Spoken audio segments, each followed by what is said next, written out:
What's up, everyone? Welcome to my corner of the internet. I'm your host, Ryan Cramer, and this is Crossover Commerce, presented by PingPong Payments, the leading global payments provider helping sellers keep more of their hard-earned money.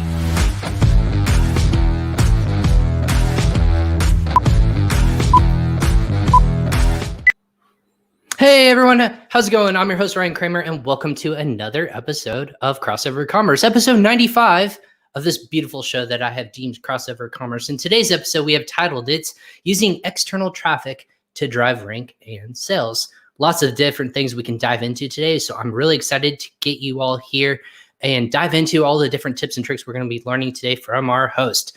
Again, Crossover Commerce is presented by PingPong Payments. Who's PingPong?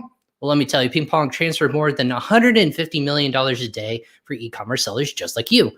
Helping over 1 million customers now, PingPong has processed over $90 billion with a B in cross-border payments to date. And to start saving money today, you can actually sign up in the link below with a free account through the link we provided in the show notes. Just click on that link and how to save money today if you're an international Amazon or e-commerce seller. Go ahead and check it out. It's free to sign up, save some money. Thank me later. Sign up for PingPong today. Thank you again for PingPong for sponsoring this. Again, a big welcome to our audience for watching us on Facebook, YouTube, LinkedIn, and Twitter. We welcome all audiences. We don't discriminate here. We want to make sure that all this information gets out to everyone who's willing to level up their business on e-commerce. If you happen to be listening to this later on when we release this on audio format, you can actually download or rate us or whatever you want to listen to us on Amazon Music, Spotify, Apple, Google Podcasts, truly anywhere where a podcast exists. I will be there. Just go ahead and do me a favor and rate us on those platforms where you listen to and share with your audience, because believe it or not, when you follow and share and like all these content, it helps those platforms be able to serve more people. And because I go live about 4 to 5 times a week on this platform, there's so much content that we're pumping out. So you don't want to miss a single episode that I'm coming out with. Again, 4 to 5 episodes per week. To be notified, it's really simple. Just click the notification, either the bell in the right-hand corner or click the remind me button. All those different ways that you can be notified of a new episode coming out with me, Ryan Cramer. Just follow myself on social media, on Instagram, LinkedIn, or Facebook, or you can follow PingPong Payments on social media platform on YouTube, Facebook, and LinkedIn as well. But it's not just about me. I always tell everyone on our show, it's about my guests and it's about the insights that they have to bring to the forefront for everyone to understand more about what we're going to be talking about today. So about our guest today, he helps businesses advertise and post content to increase awareness and bring in more sales. Very simple, straightforward. It's black and white for him. He is proficient in Facebook ads, Google ads, TikTok ads, and social media postings. And he also provides Amazon consulting and support. The company Dwyer Enterprises, self-named after him, is a full-service agency where they can help develop and edit the creative for ads and properly advertise for the best business results possible. Again, great stuff. I appeared on his show as well. We're going to be returning the favor to our audience here, listening to us live on social media. Again, welcome to Victor Dwyer of Dwyer Enterprises. Victor, welcome to Crossover Commerce. How are you today? Doing great. Thank you for having me on, Ryan. Yeah, no problem, man. You're all over the place in terms of social media, pumping out content. I call you the content king behind the scenes. So just following you, all the different insights and information you have. But there's a philosophy. Yeah, there is.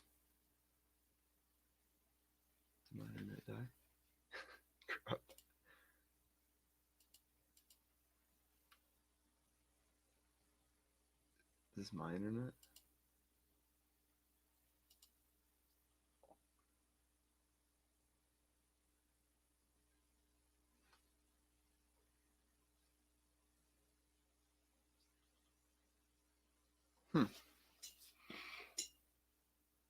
Well, if you are listening and you can hear me, I guess I'm just going to start going off until Ryan comes back.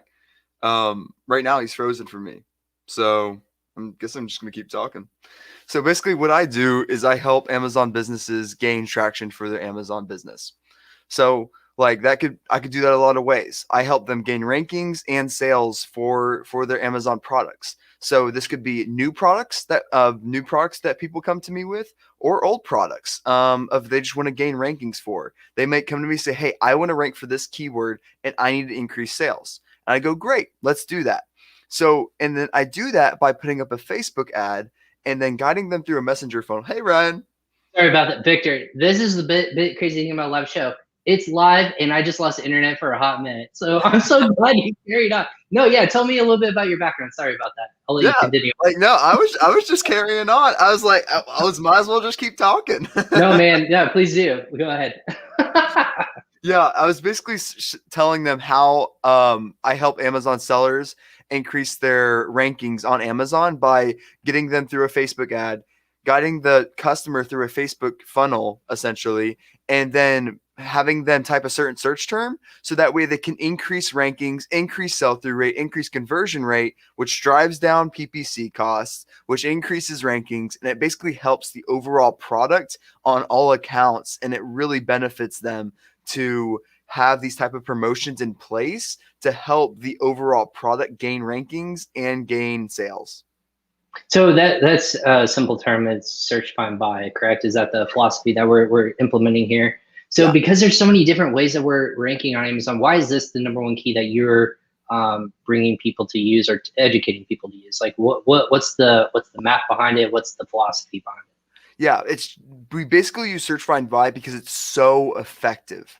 So, for example, we tracked the ROI on a client a week ago, and basically they ended up giving away about $7,000 worth of product, and now they gained by sticking for that keyword and ranking number one for that particular keyword. They have earned over $100,000 in increased revenue per month due to that, just by investing that 7,000. So the return on investment for all these campaigns is so enormous, and the drive and sales are so large that it makes sense in almost 99% of cases, and it makes it where you really have a high chance of success when it comes to running these type of campaigns. So the philosophy makes sense to me. So in terms of what people have to do, they're going to a solution like you, or this is something that can be done by themselves, right? This is something that should be done at scale. It's easiest to be done at scale, of course. How did you come up with this, this idea? How are you able to build this solution and kind of rally the troops and build out this processes so that A, is compliant with Amazon, but then also B, is successful for no matter what product you might be selling on Amazon? Yeah, so essentially I start out designing the Facebook Messenger funnel for whatever customer I'm targeting. So let's say, for example, I'm targeting dog treats. For example, I want to start targeting people that only want to give away dog treats and only want that. I would guide that process. Say, hey, great, go to Amazon, type in dog treats, and find this particular product. And then once you find that product, purchase it, and in return, we'll give you a gift card and something else along the lines of that. And that's how I build out those processes. And then I would eventually after I design the customer funnel, then I set up a Facebook ad to run to that channel. And then it ends up performing really well. And you can scale it however you want to. Because since it's through Facebook ads, you can find practically unlimited people to gain and find success there. And you can have a lot of rank really fast because of it too. So you're incentivizing an audience in that regards. Is that technically against Amazon's TOS? To be honest. So it's in the gray area. So it's basically, it would be considered black hat if we, like, for example, Amazon says you're not allowed to do anything when it comes to manipulating the search algorithm. But think about it. Changing the title to the right keyword, that's manipulating the algorithm. Changing your bullet points, changing your images, changing literally anything on your listing to help SEO is considered search engine manipulation. So it's super gray and it's not very well defined. But for the most part, what I consider black hat is requiring people to leave a review in order to get their rebate. So we don't require people to leave a review.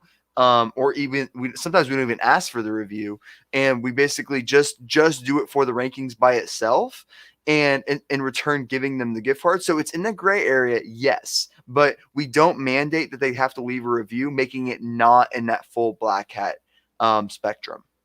Okay. Well, I mean, that makes sense to me. And again, what I always tell people is if business is willing to take those risks, like any sort of business, that it can be interpreted that way, but also can be interpreted as very compliant as well. So that being said, what what's kind of the timeline we're looking at with when I'm a client, I'm working with you, or if a client is trying to do this strategy, what are some numbers we can throw at them in terms of how fast we can rank and how to keep the momentum moving forward? Because ranking in itself, it's like adding fuel to your rocket ship. You want it to go, but you want the momentum to carry you forward and not just run out and just dive off in the dive back down to earth. You want it to continue to move that momentum forward. So, what are some stats that you can share with us, maybe? Yeah, so a lot of it depends on the performance of the product. So, are you priced competitively? Do you have good reviews? Do you have a lot of reviews?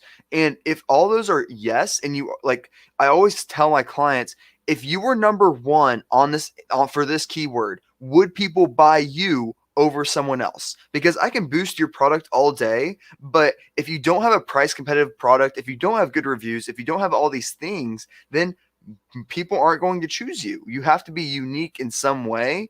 And then once you have that, that's where you can set up for the best when it comes to these ranking campaigns. But after that, once you have all those factors and attributes to a product, then once you rank and then you can stay in number one after that. So usually, typically it takes 8 to 14 days, like depending on where you started. So like let's say if you are ranked 500, it might take a little longer. But if you are ranked, let's say 200 or 150, it typically takes about 8 to 14 days to rank a product and get it to number one. Now, if it stays there, that's up to the product level performance. So that's if people are actually typing in the search term and normally buying the product. So the product sticking is based off the product performance, but actually getting it to rank to get to number one only takes about 8 to 14 days most of the time.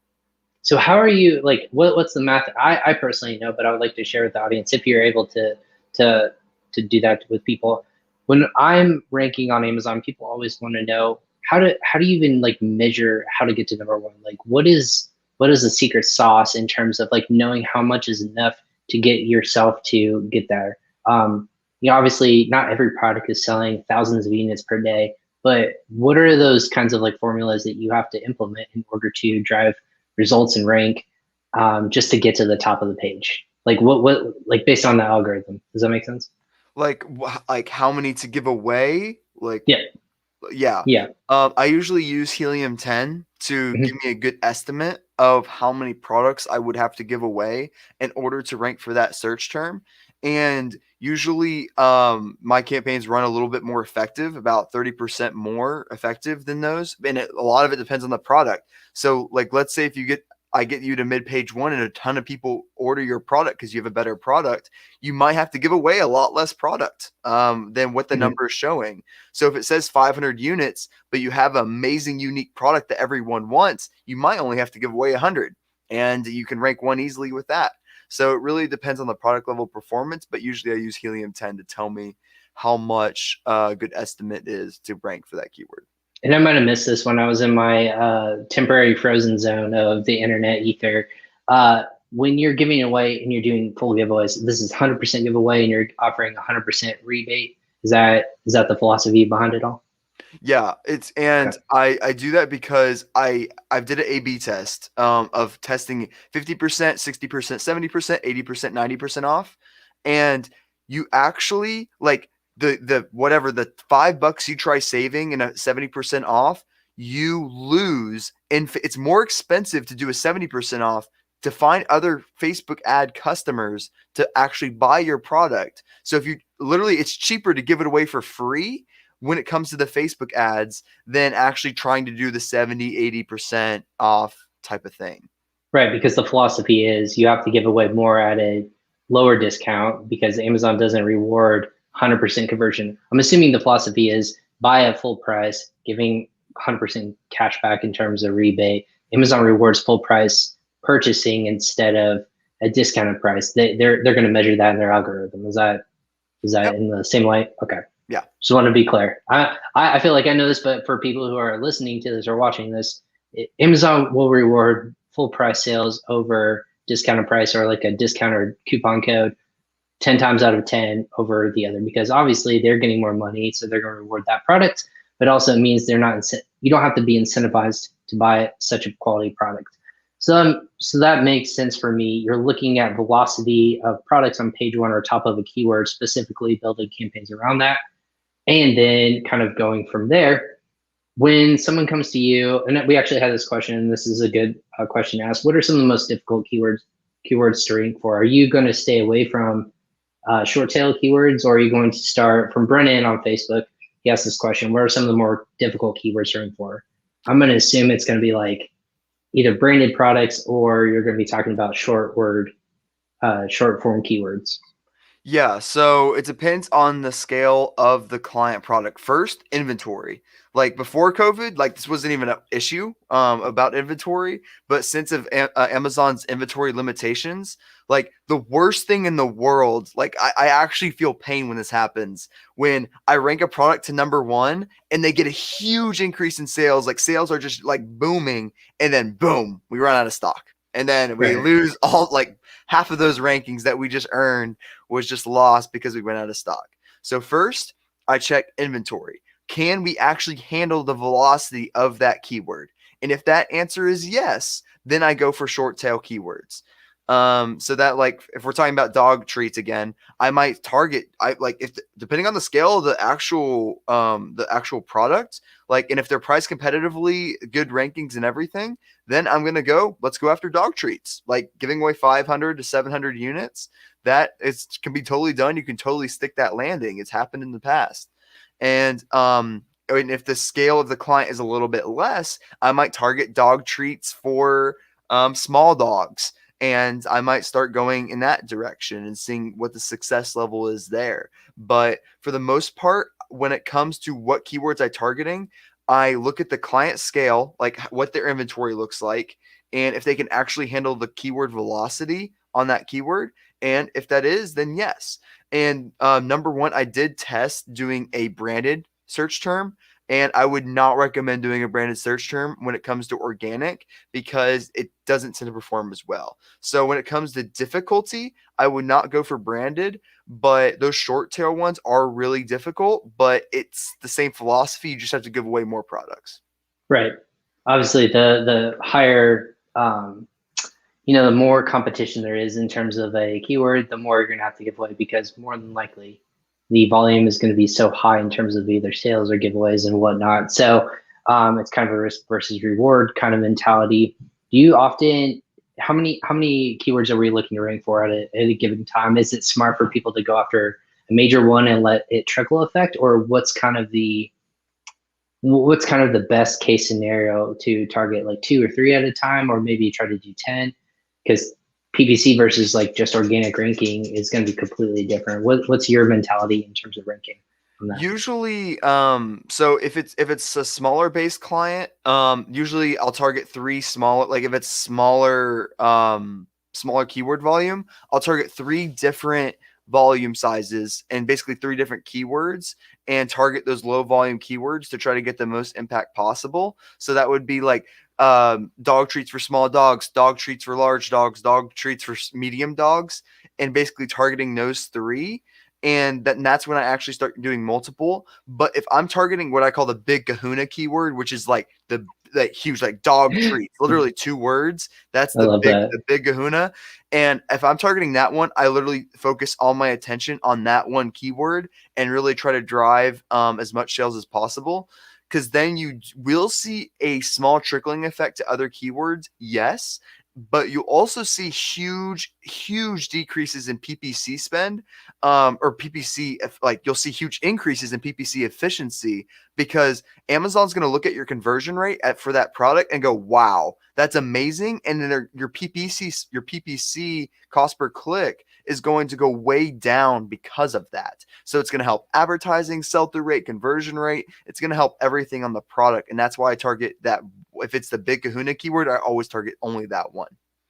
Okay. So when we're talking about difficulties for industry, for categories that, we're going to be ranking for, is there one that you're just like, you roll your eyes and you back of your head and you're like, again, like, this is very difficult to rank for. Again, keywords aren't going to last long. The effectiveness is not always there. You sound like a person who constantly is testing in this. From your research and your studies, which ones are the most difficult and which ones are a little bit easier in terms of search find buy? Like what's our results here, Supplements. Professor? Supplements. Oh my gosh. Supplements are horrible because the cost of goods is like less than $1 Mhm. and people can give away hundreds of products. Like literally those people, they don't stop giving away products. So like for example, like if you were to type in like any other supplement, like I don't know, caffeine supplement, for example, their cost of goods is so low that they can give away hundreds of products per day and stay in that number one position and make a profit off of that. So you can't simply just run a boost and stop. That's not possible in the supplement space. It's so competitive now that you have to keep running it at all times in order to be successful with it. You have to have a really unique product. You have to be priced extremely competitively. Like there's so many things that are so competitive in the supplement space. It's if you are in it, I feel bad for you, first of all. But like even advertising, like if you're not running a boost, I have clients that literally cannot even get spend on their advertising because how competitive it is. They set their bids to all $50 across the board as a bid, not even their budget as a bid, and Amazon will still not let them spend on that $50 cost per click because they're gonna make more. So it's crazy numbers and it's so competitive.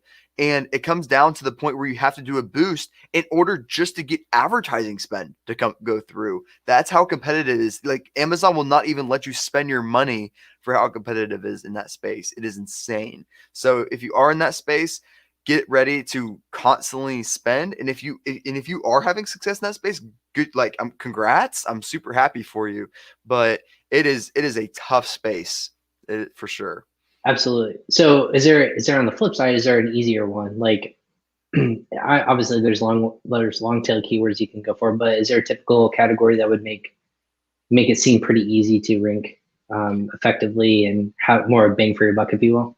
So if you have a very innovative product in a either a niche space or like it really comes down to if you have a very unique product, then going up in practically any space that's medium competitiveness, which means like they have like all the competitors have like say 1,000 reviews. Hmm. That's a good area that you can probably dominate in it. Like as long as you're unique and you're priced competitively, then you can probably dominate in that area and do a boost and be moderately successful with it and stick the landing pretty well. As long as the competitors aren't too high velocity, then most likely you can come in, target those long tail keywords starting out, work your way up to the big kahuna keyword, and then after that you can really take off. So it Very really comes down to any category for sure. so initially driving people to as a search on by to Amazon. That's the trick I think a lot of people are trying to get people obviously to end up there. How are we driving people there typically? Facebook seems like the logical reason because you can drive with ads and whatnot. But you said you're proficient in other things like TikTok that you've been, I'm assuming, testing out.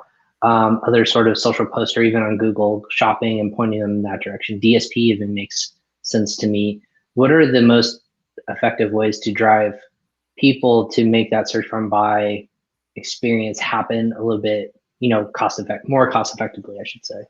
Yeah, so I don't do search find buy when it comes to anything but Facebook because I do everything that whole search find buy process through Facebook Messenger to guide the process. Mhm. But what I do is I do promotional campaigns, 25% off, like 20% off type of campaigns and guide them to an intermittent landing page saying like what our product does, why we're different. And then I have it where like once they're ready to buy, I have them click a super URL, which makes it look like they search that URL, which it is way less effective than search find buy, but you're still gaining rankings and you're still making a profit in return. So when I'm driving sales, I'm using TikTok, I'm using Google ads, Google shopping ads. I'm using all those type of ads, pushing them to that intermittent landing page, which eventually leads to sales and will lead to small ranking increases. You'll never probably get above rank 15 with that, but you'll, like, depending on how much velocity, I guess, but most likely it's going to be super small increases, and it's going to take a lot longer than search, find, buy, but you will be making a profit in return. What's the most difficult thing facilitating cashback or full refunds for you? Because I have a theory, and I used to work for a company that facilitated in terms of cashback, or I say cashback rebates, refunds. The term is interswitchable in my mind. They all mean different things. What's the most difficult thing to facilitate all that on your end when it comes to facilitating those things? It's just basically customer service.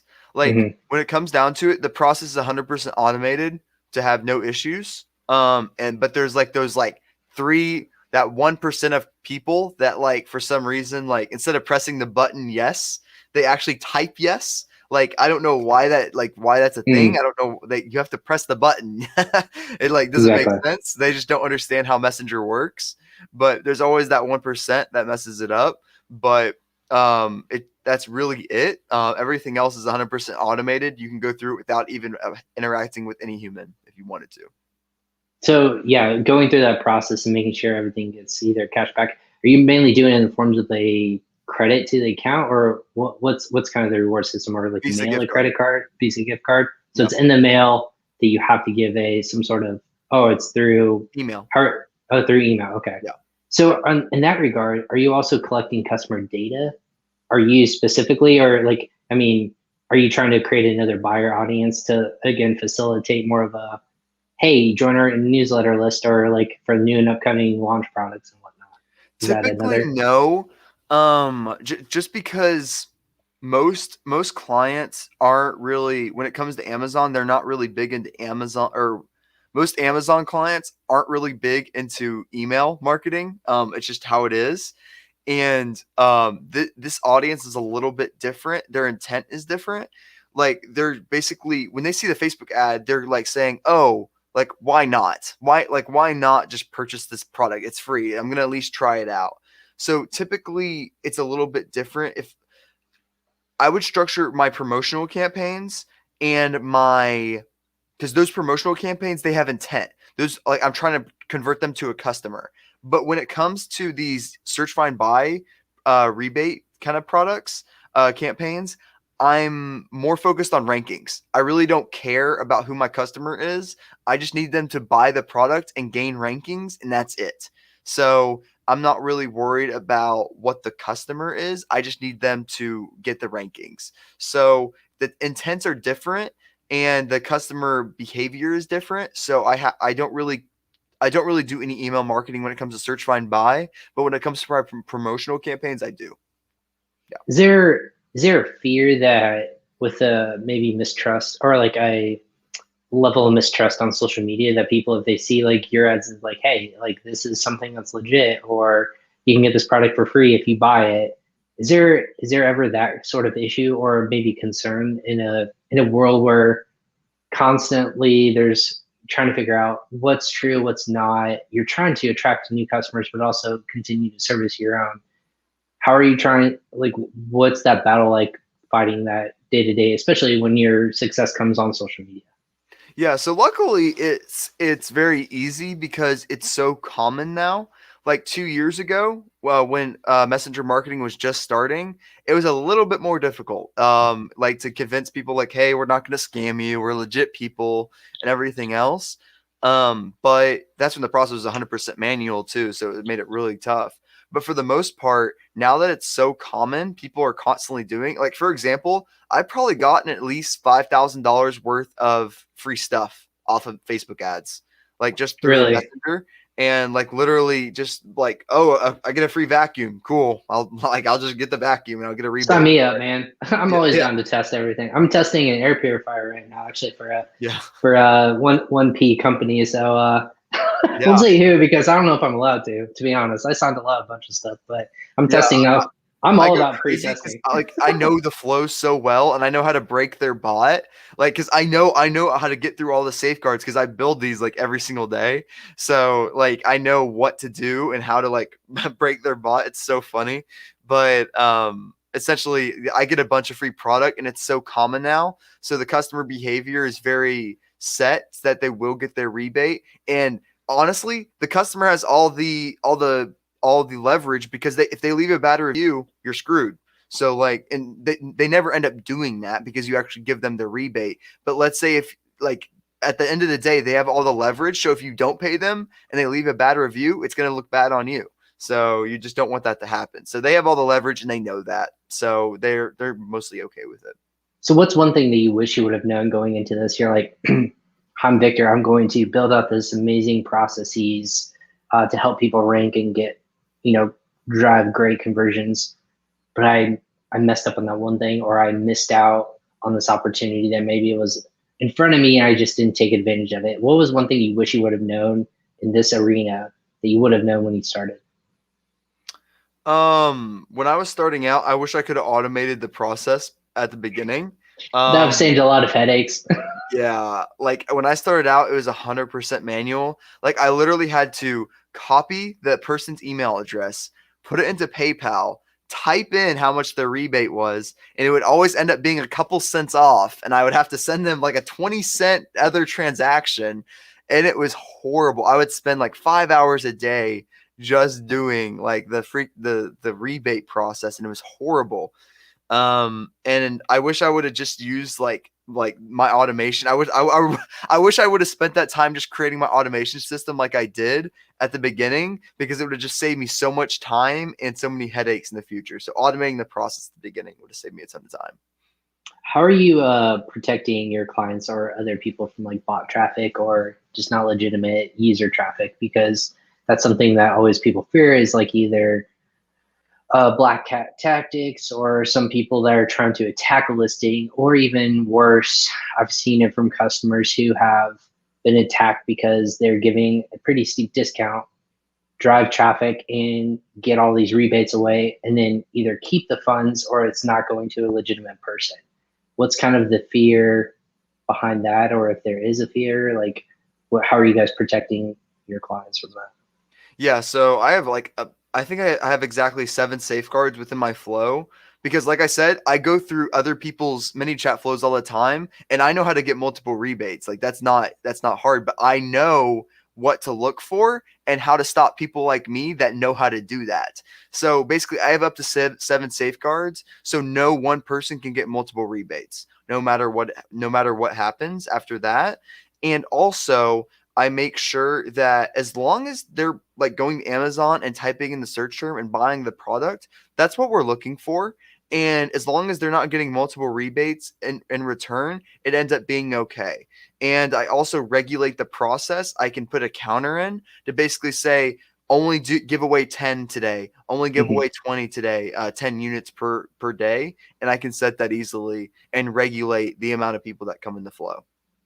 Good stuff. When you're doing that, is there any sort of, I'm trying to think of the actual word of it. This is only for United States shoppers and audiences, correct? This cannot apply internationally, or this can apply Okay. internationally. Yeah. Okay. So what's kind of the distinguishing factor? Like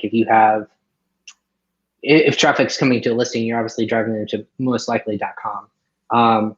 Is there any sort of like refund issues that might be in terms of currency conversion? Because if I'm in Canada, maybe I want to get paid out in Canadian dollar. If I'm in a different country, how does that facilitation happen? Or are you only paying out in one currency and you're just sticking with it? Usually that's with the like usually that hasn't been an issue like when it comes down to it, because the gift cards always convert. They have some kind of conversion. I don't deal with that side. Like basically the gift card company work the Visa, that's a Visa gift card thing that Well, they Visa, worry yeah, about when it Visa comes will to figure it out. conversion. But like they after that ends up being okay. I will say when it comes to doing things internationally, for the GDPR rules for EU. You can't message someone after 24 hours. So basically, you won't be able to ask a review for 14 days later. I don't ask for a review for anything less than 14 days because the review won't stick. So I wouldn't ask for a review. You're not able to, since you're not able to message after that 24-hour window in Europe. But I will do ranking campaigns, and those work just fine. Those work really well in Europe, and you can do ranking campaigns easily. Australia, you can do the customer mindset is not necessarily there yet. It's kind of like whereas like 2 years ago when it was kind of new, they don't really know if they don't know if they trust you. They don't know how the process works and anything else like that. So there's a little bit of success there. It's a lot less competitive. So all you have to do is give away 10 products and you're number one and for Australia. So it's super nice. But that's basically when it comes down to it. Australia, but there's also you can go in other channels. So for example, Walmart, that's super not competitive either. We gave away 10 products per keyword on Walmart, and we were able to rank for every single keyword in the space, and we just Really? dominated the space because So this is very much applicable to marketplaces like Walmart that you can just win if this is your strategy. Search my buy is very much in play for them. Yeah, exactly. What's the most exciting platform that you're driving traffic through that's being seen as the most quality traffic? Does that make sense? Like Amazon will reward certain quality traffic come from certain entities or platforms. In your mind, where's that coming from? Yeah, like right now, it's still coming from the actual Facebook Messenger is where we're seeing the most. Like right now, we're testing some influencer marketing. We're basically through the influencer marketing on TikTok, we're guiding that traffic to an intermittent landing page, which where they can go to Amazon through a super URL to gain rankings. But that's we're not like we just haven't seen like huge success rates with that yet. It's been a lot cheaper just to do it through Facebook ads right now. But Facebook ads is probably the best way right now and the cheapest to do that because Facebook has the best targeting system in the world. So it's that simple. What about with this recent crackdown, especially Google? And I've talked to this a couple of people in the PPC space. You talk about targeting. We all know that Apple is cutting back in terms of targeting capabilities. Google has now scaled back their cookie capabilities, and even so, a lot of people are trying to see Amazon is like leaning into a DSP. On the flip side, is there any concern that Facebook might balk on this too, and maybe like limit maybe audience interaction or maybe audience targeting capabilities? Is that a fear ever? Are you talking about with the new iOS update that Yes. So yes, so there is it is already an attribution nightmare. It really is. Like attribution is so like off right now because of the new iOS update. But basically, what I'm seeing is with the iOS update, now the algorithm is just optimizing for but basically how the iOS update works is people can basically say I don't want to be tracked anymore by Facebook. That's all it is. And basically when they say no to that, now all our algorithms are just targeting Android users. So basically the Apple users that opt out are just getting like super irrelevant ads that don't even apply to them anymore because they opted out for tracking. If you don't get tracking, you don't get relevant ads anymore. But with the people are like with Android, all our ads are basically targeting Android phones now, or the people that don't opt out of tracking because the algorithm's going, oh, this person purchased and it attributed that to our campaign, and now it's just going to keep tracking those type of people, like Android phones and people that don't opt out of tracking. So at the end of the day, it ends up being okay. And it doesn't mess too many things up. It does mess up attribution, but it's something that they'll fix in the future. But it's something that I'm working on. But for the most part, attribution has been okay, but targeting has been just fine. Very cool. What about so you said with TikTok in social influence as a way to drive traffic. We've seen in a couple of different case studies that have been like recently published, like marketplace polls, like the whole TikTok you have the pants, or there's another product that was tied to a social media platform, and in the search term, it was always social media platform product. and that's how it led. And it stayed. I think it was leggings, and then the next one was, gosh, I don't want to say it's apparel, but it was something specific.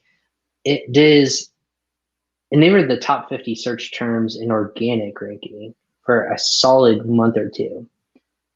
Is this an evolution where we're going to see social media start to dictate what search terms are going to be because of an influencer showing a product on TikTok? People are going to freak out, like the buying power of social media or whatever freaks out for one reason or another. They're all going to search platform and then product. Is that going to be something where you can start to target and be successful, whether it's on paid ads or even giveaways? Yeah, there's a reason why I'm pushing TikTok so hard right now is because if you're on Amazon, you either have to have a unique product or really strong brand. That's the really only way to stand out. And when you're on TikTok and you establish and you start to go viral and everything else, you're establishing that brand presence where people are going to go on Amazon and buy your stuff. Like it's that simple. They will eventually, if they know about your brand, they will eventually go to Amazon and buy it if they're interested in it. And that way it increases your sell-through rate, increases your conversion rate, and everything benefits. So that's why I'm experimenting with TikTok influencers, because I might not be able to attribute it just how I want to, but I will be able to see the increase in brand awareness, which will eventually drive sales long term. So short term, the ROI might not be there, but long term, people will begin to know about the product and start to warm up to what the product is, which they might need in the future. They might not need it right away, but they might need it in the future, which they'll know about now that they saw that product on TikTok. Is there a point where you would think that your brand becomes part of the search term where you don't need any sort of giveaway tout or anything like that? What I mean by that is, I'm going to give credit to the amazing OG Kevin King, and in terms of he brought a really good point to the forefront of when a brand becomes part of an organic keyword search. And for example, he used the term art naturals, and that becomes art naturals, I think art products or something like that, and that becomes part of your search term that drives 10,000 searches. That's the metric he used. You eventually become a brand. Is there a reference point that you would either agree or disagree with that statement? And if so, what's kind of like your brand becoming an equitable, standalone, searchable term on Amazon? Does that make sense? Where it's, hey, that's some real power if this many people are searching brand plus product.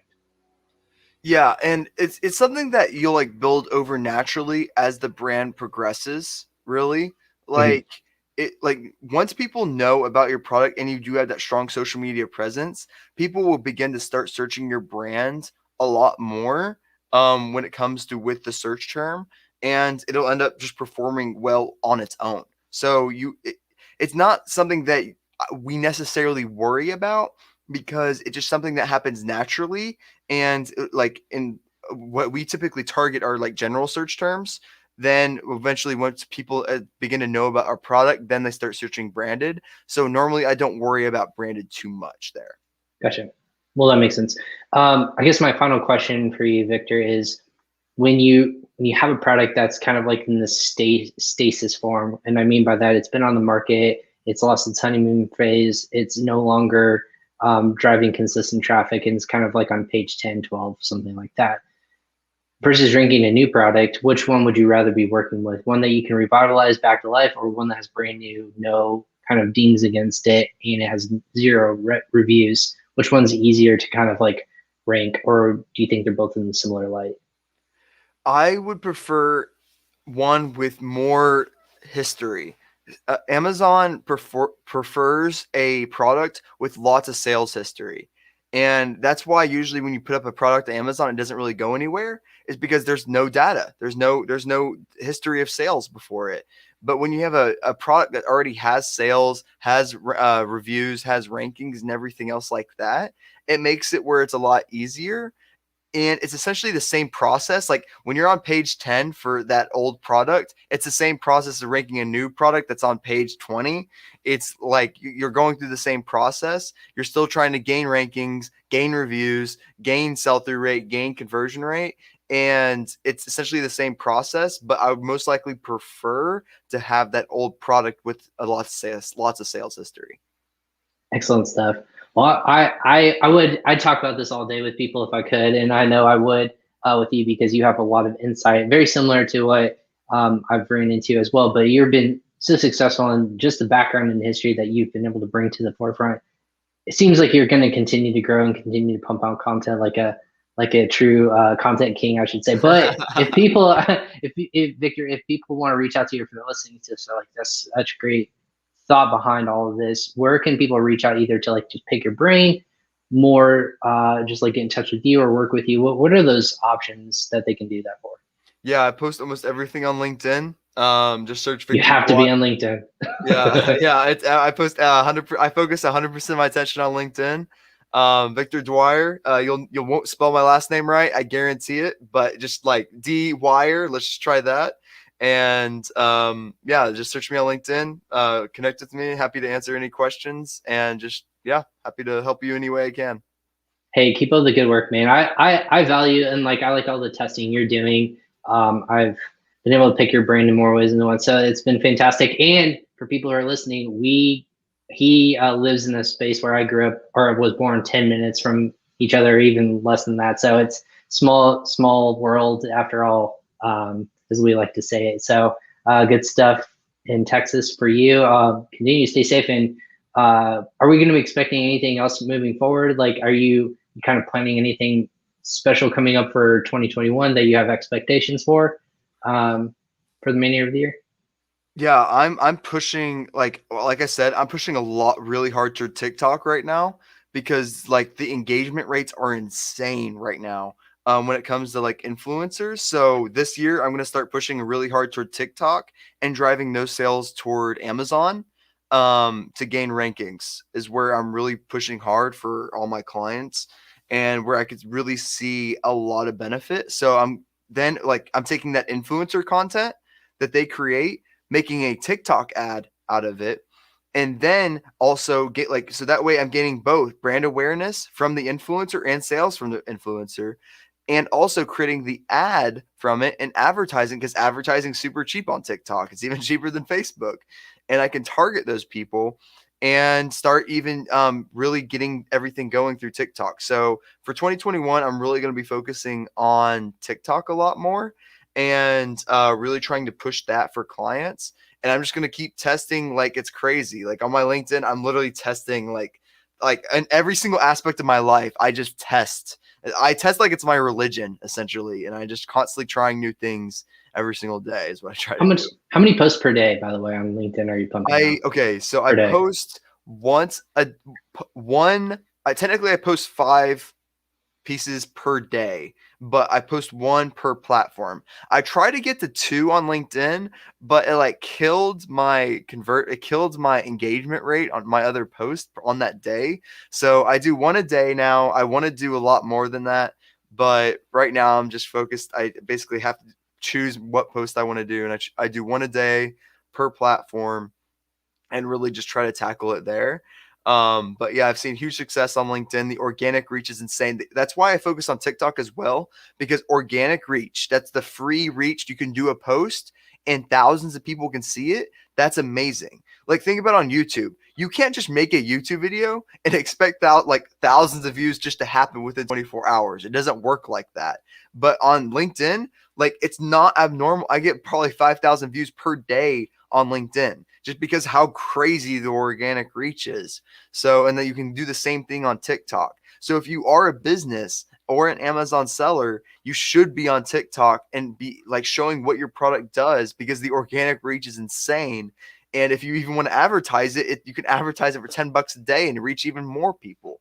So it's really insane. But TikTok and LinkedIn are my 2 big focuses when it comes to organic reach because it's such a great opportunity right for now. people who are doing that, like real quickly? I know I kind of like already wrapped this up, but now I'm curious a little bit more. Is that through the how are you building the organic reach? Is that through the hashtags, or is that through just your connections who are following you? What's the best way to like really grow and substantial? Like 5,000 views is a lot. Like I would love to have a consistent 5,000 view per day platform. how did you build that, and how are people seeing so much of your content? Honestly, the biggest thing for me was establishing relationships with people with high follower accounts because since the organic reach is so high, so if I were to comment on your post and then all the people that like my content are going to see that post and Right. and then once they like it, all those people are going to see that like and then it's like an It's the escalation trickle funnel from effect in there. the web effect. So Yep. I established a relationships with lots of people in the space that have high follower counts and that also comment and like my posts. And then after that, then all their followers see it, then it just goes through and it keeps growing from there. But in another big piece is just posting every single day and being super consistent with it. And also, I post all different types of content. Like for example, last week I posted a big mindset philosophy content, like where like why you should be happy and things like that. And then today I posted just on Amazon Seller News, which is business related. So I'm constantly testing new things. But it's okay to try like super different aspects per day. Like for example, last week I did a social media all the social media updates, and then today I did all the Amazon updates. Those are two big different audiences. People Right. that are interested in social media are not interested in Amazon, and it's just they're totally different people. But LinkedIn algorithm makes it where it finds the best people that will engage with that type of content, and you can just figure out what works the best from there. So for me, lately its videos have been working way better for me on LinkedIn, which was not the case. In that update just happened. They had to update their algorithm. There's no before I was getting maybe 500 views per day on my LinkedIn before the 2 weeks ago, but now I've never had it go below 5,000 on my videos. So there's just some crazy update that they did, but videos are just amazing right now. That is Um, insane. I mean, yeah, I those know. are like great numbers, and like I think the best brands in the world would like that's so hard to reach organically, and you're not doing any paid, uh, any ads or anything behind that, right? That's all just true content based value add. People like it, it applies to them, and then they share. I think naturally just spouts off. Yeah, That's awesome. exactly. Yeah. And so like if you're trying to go and reach to other businesses on LinkedIn, I would just recommend videos for right now, videos. And then also like images, PDFs. People like text-based the most on LinkedIn. If you look at any poll on LinkedIn, everyone loves text-based, but I'm not a writer. Like I cannot like if you look at any of my LinkedIn posts, I have like ton of misspellings. I'm gonna be honest, that's how it works. I'm not a writer. But when it comes to video content, I'm amazing with video content. So the fact that they came out with that update, I was like, thank God I can stop doing these text-based They're rewarding writings. the I they're need to talk. I need to spit out what I know. I can't do it in text form. So video content was really big for me, a big change, but most people like text-based on LinkedIn though. Yeah, I saw a bunch. I've seen a lot of the content, especially on YouTube and LinkedIn.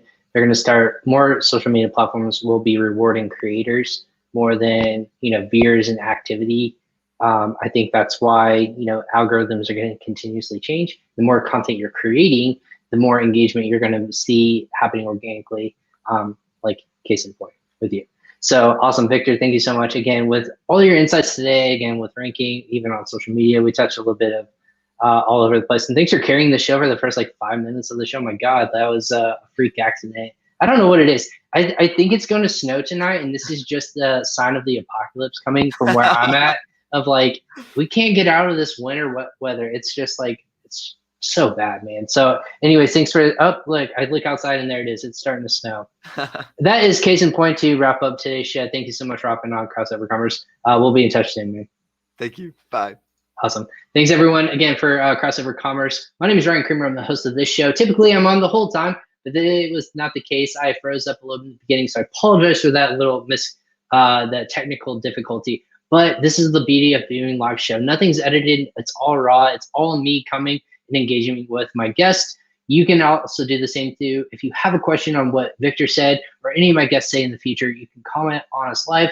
If you don't get the chance to do that, again, tag us in the comment section because just like Victor said, the more people who see this and engage with this content, the more people will be able to see it and help build their brands on Amazon, Facebook, or excuse me, no matter where truly you want to do business, we want to help you grow your business on Amazon or e-commerce. So definitely tune in, be notified when we do go live, or if we're just pumping out content.